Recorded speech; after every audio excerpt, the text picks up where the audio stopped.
I'm here with my roommates, and we just got the news that the winter term is going to be online, which is really upsetting, especially in our fourth year. I can't help but feel very conflicted with emotions. I'm trying to fuel those emotions into determination though, because if theater is going to be pushed back even more, that means that Zoom theater may be ever so prevalent, and so it's just really important to log what we're doing right now and keep that structure updated for people who may do that in the future, such as second semester. We're about to start rehearsal in just 10 minutes. I have my coffee and my cute mug. So we actually got an updated script because the show was going to be too long. So this is our first rehearsal using the updated script. He canceled rehearsal on Thursday to give us an opportunity to look over the script and adjust to it on our own time. Let's see how this new script works out. I'm gonna grab a hair elastic, and rehearsal now starts in 6 minutes. Okay, so we just finished rehearsal and we did a ton today. Usually we take a half hour for a warm-up, and Molly, our associate director, will lead us through that. But this time we took an hour for warm-up, and I think that was for her to experiment a bit because it's so hard to find good warm-ups for a Zoom platform. Warm-ups really heighten the energy at the beginning of a rehearsal because they're so fun and they get you moving, but they also get you calm and in the right headspace. So she's putting a lot of work into these warm-ups, which is amazing in the first place. And then to see her using such creativity and implementing some pretty awesome things that make warm-ups a lot more fun. It's cool. So we had a good start to our day, which is always really nice. We had a conversation about energy and what we can do ourselves when we feel our energy depleting, because that happens a lot more quickly when you're working through a screen. And then he made those specific to our characters. If Galactia was stuck in isolation, what would she do to recharge herself? It's nice to know that I have an opportunity to give myself a boost whenever I need it. So I can pause in the middle of rehearsal and say, hey, can I take like 15-20 seconds to do Galactia's recharge and then move on with the scene? I wrote down creating the subtext and sarcastic tones. Oh, so what I mean by that is how you say the line doesn't always end up being how it was written by the playwright. So they could have a line that was intended to be very serious, and we could take it in a different tone and make it very sarcastic. Personally, I find it comes out more when you develop your intention and then you can set your tactics. We also did a whole bunch of displaying versus displacing today. There's one scene in particular in the play that exhibits a lot of racialization. So displaying would essentially be doing it exactly how it was written and justifying it by saying, well, it's just what's in the script. Whereas displacing says, let's take what was written, not shove it under the rug by deleting the text, not displaying it, so that we're acknowledging the racist remarks, bringing attention to them, and giving off the awareness that this is something that should not be done, this is something that should not be said. So we just finished our Sunday rehearsal, and instead of actually rehearsing scenes today, we had a wonderful choreographer who's going to be working on the show with us come in today. His name is Trevor.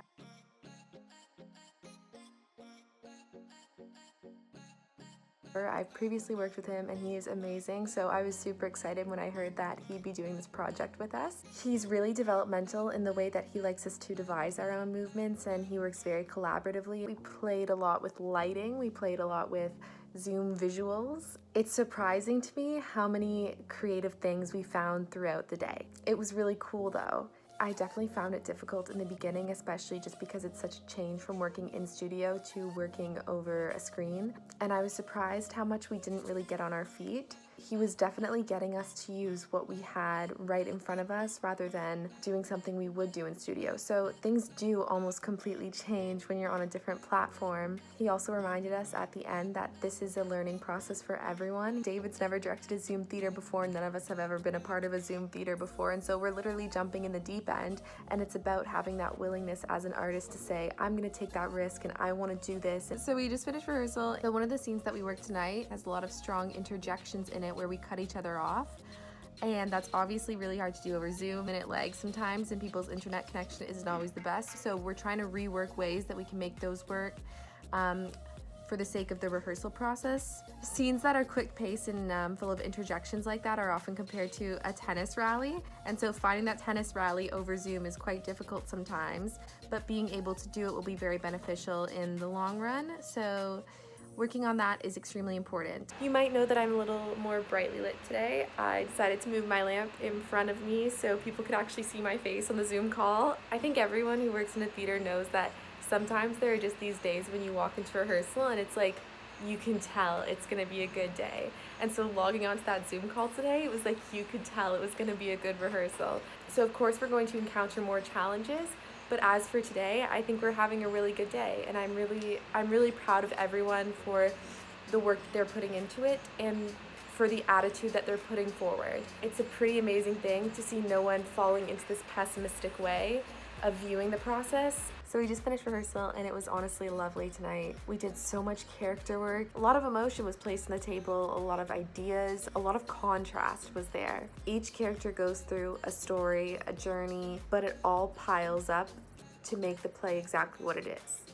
The play wouldn't be itself without one of the characters. Something that David said tonight that I really enjoyed was, we made a lot of beauty tonight. And then he goes on to say, I could have said that we made a lot of progress tonight, but it's beauty. Artwork is beautiful and creation is beautiful, so let's call it what it is. It surprises me in the best way possible every time I go onto a Zoom rehearsal, and even through the screen, people are so open to discoveries and exploration. To see the growth that happens over Zoom is crazy. It's not something that I'd ever thought I'd see, but it's something that's happening. It's very surreal. Okay, so today is possibly the most exciting day I've had this semester. I'm about to go into Maryland because I have a fitting. They have some very strict protocols in place, so I go in exactly at 2 p.m., which is the time of my fitting, and I have to enter through the front of the building, and I haven't been here in so long, this is insane. So I have 15 minutes before my fitting at 2. I'm secretly hoping that I'll bump into one of my professors, because I think that would be awesome. So this is it, wow. So yeah, I guess I should say that the Maryland is the arts campus for Brock. This is part of it. It's really beautiful. I miss it so much. I can't wait to go inside. This is crazy. I'm just so happy to be here. I'm meeting with Roberta, who is head of wardrobe, and Kelly, who's the costume designer. And Julian might also be there, who's the costume assistant. So they're all really great. I can't wait to see them. Roberta, every time I go into the costume shop, Roberta always makes me tea. And I know that she's not going to be able to make me tea this time, which is really sad. So I should have bought her a tea. Dang it. Okay, so I just finished my fitting. It was definitely the highlight of my week. Roberta, Kelly, and Julian were there, and Wyatt was also there, who's assisting with set and other stuff in production. It was so bittersweet going because I love the Maryland. It's one of my favorite places in the world because first off, it's just so beautiful in general. There's like the most positive, bubbly people there. It's amazing. I'll never not enjoy being in that building. To gone and have only seen 5 people, the other person being a security guard, it was nuts. So I'm editing and I'm in my pajamas because they're cozy. So the content that I have in this vlog is from a bit ago, not too long ago, but we opened in less than a week and my fitting was definitely more than a week ago. So maybe that'll put it a bit in perspective, but regardless, it's kind of crazy to me to be able to look back at videos that I took 2 weeks or more ago and be able to see the change. The example that I used, the tennis rally match, from where it was at that time to where it is now is nuts to me. It was just a bunch of bones back then. We had the most minuscule skeleton, and now we have an actual production. That scene is actually legit and it's going well, and the tennis rally is fueled and it's happening, and we're making it work through all the technology, because at this point in the process we're in the middle of Q2Q and we've advanced all the technology. So by the time the next couple of vlogs come out, we'll be running the show. Maybe 2 or 3 from now we'll be finished the show and I'll be in reflection process, but still be using footage from the rehearsal process to be able to let people in on kind of the secrets behind the show, because there is some stuff that I'm not able to reveal yet, but will be very cool to discuss once the show is actually over. And on top of that, I believe the day this vlog is coming out, we open tomorrow. So happy Thursday, we open tomorrow. So a lot more developments and information are gonna come up in those vlogs. So make sure to stay tuned. Of course, more challenges and more interesting things, and secrets will be exposed once the show is over, as we'll be able to talk about things freely and ideas freely without implementing any spoilers into these vlogs and such. Anyways, thanks for hanging out with me throughout this vlog, and I will see you next time.